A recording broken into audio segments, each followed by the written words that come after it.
Hey Techies, welcome to a very special episode of Tekiamentu, all the way in Curaçao, because today is the first day of Curaçao Tech Meetups, and I'm delighted to be welcomed by my co-host, Adric Walter. And fun fact, Adric made a big promotion because, bold statement, because Adric went from being my guest on the show to now co-hosting. So congrats on the promotion, Adric.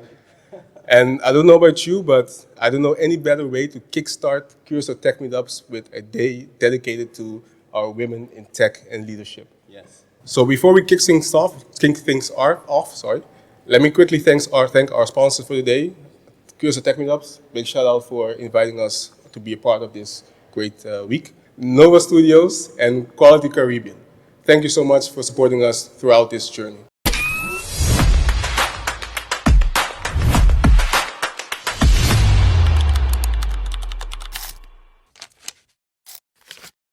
So first of all, everyone, welcome to Tech Meetups. We are about to start, or we are recording this just before. I'm very honored to have you all four because you're our great speakers.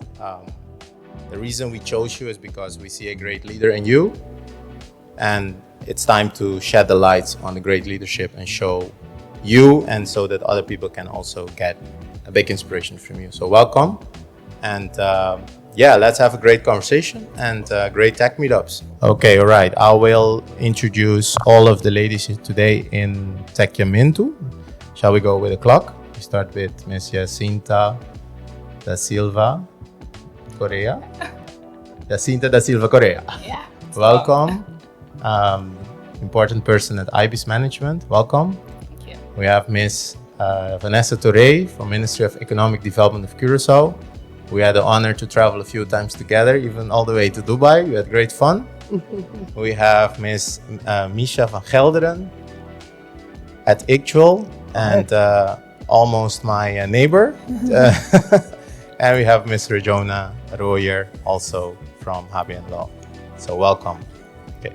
So in this podcast, we like to kick things off with a bit of an icebreaker, right? Because in the tech scene, our families are very easily oversimplifying our jobs within the tech space. So the first question, I'll start to my left. What does your family think you do, Rejona? And what do you actually do within? Well, my family probably thinks I'm a workaholic. Very straightforward, no further details. What I actually do is I'm a counsel to foreign investors, and I help them setting up their corporate structures here in Curaçao. I guide them with tax incentives, but also with the regulatory aspects of their business. Great, thanks. Misha?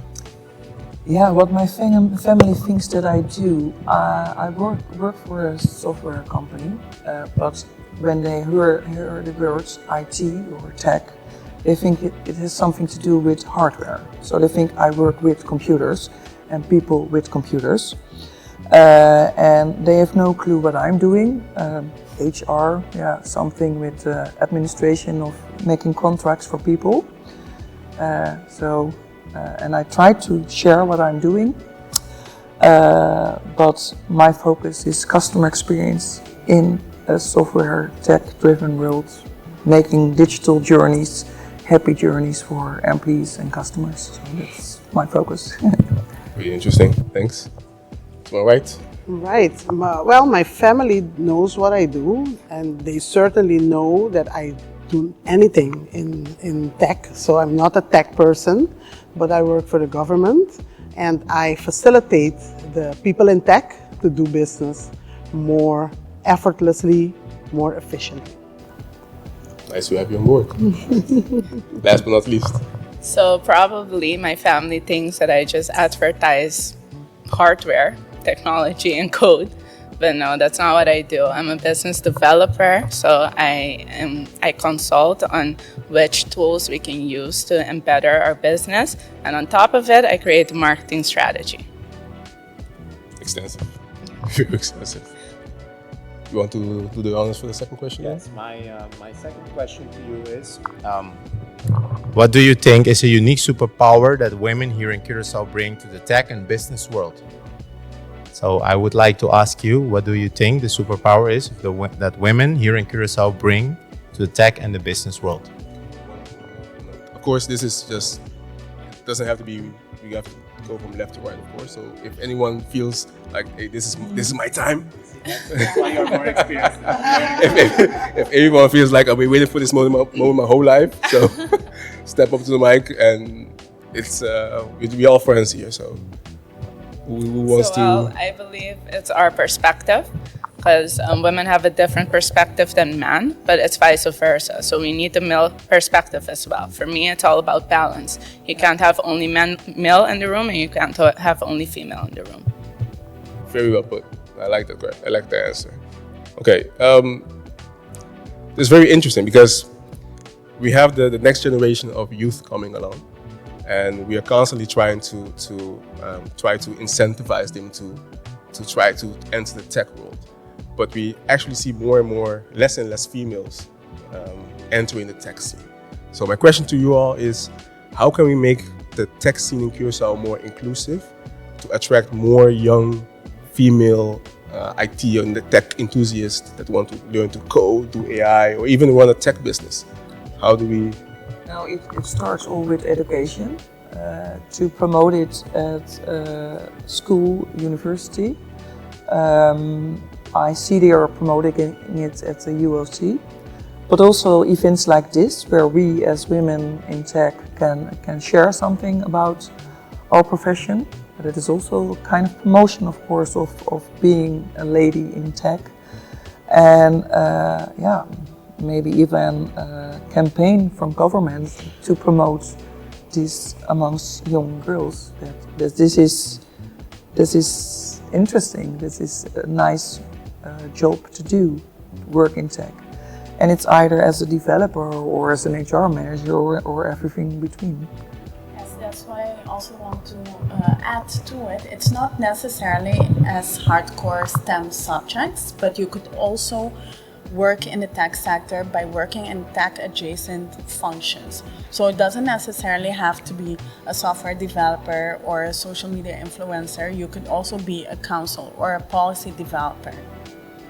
I have to say, I am seeing more and more females go off and study for developers and AI and anything that has to do with that, because they're surrounded by it throughout their education, throughout social media, throughout everything they use. They're more and more exposed to it. So I do believe it's growing, but it can grow much more.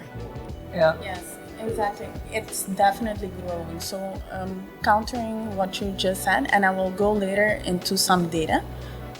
But we will see that it's growing, but traditionally speaking, as you also mentioned, it's a scene that is, or sector that is dominated by men. Yeah.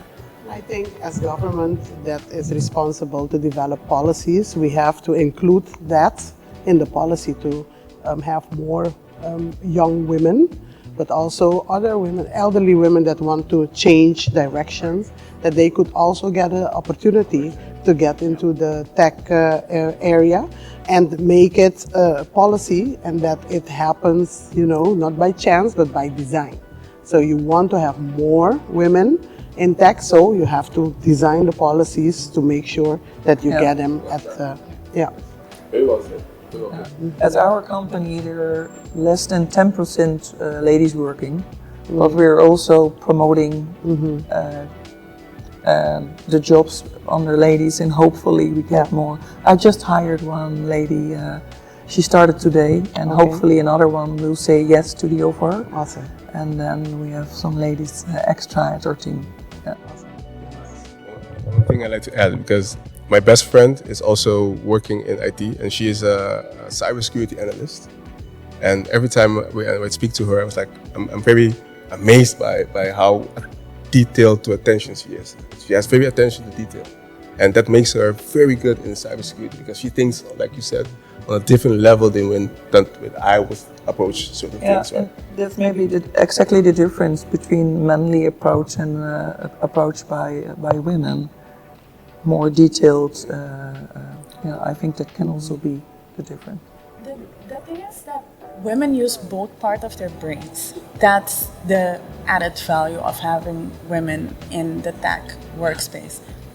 These are all subjects that I will discuss Awesome. later. This is a prelude. I touched the brain as well. Neuroscience. So I have another question. Okay, what's actually for you the biggest myth that you'd love to bust right here, right now? As in women in tech. Oh, women in tech myth. Actually, I don't think we have myths, maybe, but they are not that apparent. I must say that as a relatively small country, because I don't like to call our country small, because we are big in a lot of achievements, the tech industry has an overall very good collaboration. Probably because it's growing, everybody knows, or mainly everybody knows each other. There are various associations that safeguard common goals. So the common myths, the stereotypical myths, I personally do not see them here in Curaçao. I don't know if you have any other experience or other points of views. I might think it depends on your position, because I don't feel it in my position. But again, I work in the tech industry, but as a marketeer and business developer. But I do think that for a software developer, as a female, maybe she might be a bit belittled. Maybe that's a myth, that you'll enter the room and you'll feel less. Or you can feel more because you're the only lady in the room that can also develop the software. So it's not a myth, but I do believe that's a feeling that women feel when they enter the room as the only coder or the only developer as a female. Yeah? Can I add something to Yeah, sure. Jacinta's answer? I think it's very good that you pointed out, and the two options, but I think the first one that you mentioned, that's what I feel we have here in Curaçao. Not here. Okay. Because there are less women in the tech industry in Curaçao, we get the feeling that we are, received with the warm welcome. We are celebrated. We are appreciated and valued. That's my experience so far. Yes, I agree with you. We are, but I do believe that there are still certain departments, certain companies that do not put them in the spotlight. Definitely. Yes. They act like they do, Yeah. but then internally they don't. I do believe that's still happening. So we're not over that problem yet. I have a great news for you, because 57% of all the visitors at Curaçao Tech Meetups are women. We always make the largest percentage. We are more. Of course, well, that's a good reflection in the event. Yeah. So I have let's two more questions. So we mentioned that tech is predominantly male, unfortunately, although it's changing. But you guys made it into your position. I'm curious as to how you guys were able to navigate this world of male, quote-unquote, dominance, basically, and made it to the top of your position. Well, I guess I took the opportunity when it was landed in front of me. At school in Rotterdam, digital marketing was a new class. So the first one to take it predominantly were women, because you want to make it to the tech world, and marketing and digital marketing, that's the perfect combination. And I believe that was the door that opened for me in the tech industry, because right after I graduated, I started to consult for technology and risk. So for me, it was just taking the opportunity as soon as I found it.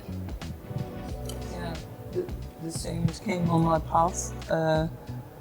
I never intended to work for a software company, but it came on my path and I said yes, and I learned and I experienced and I liked it and I stayed.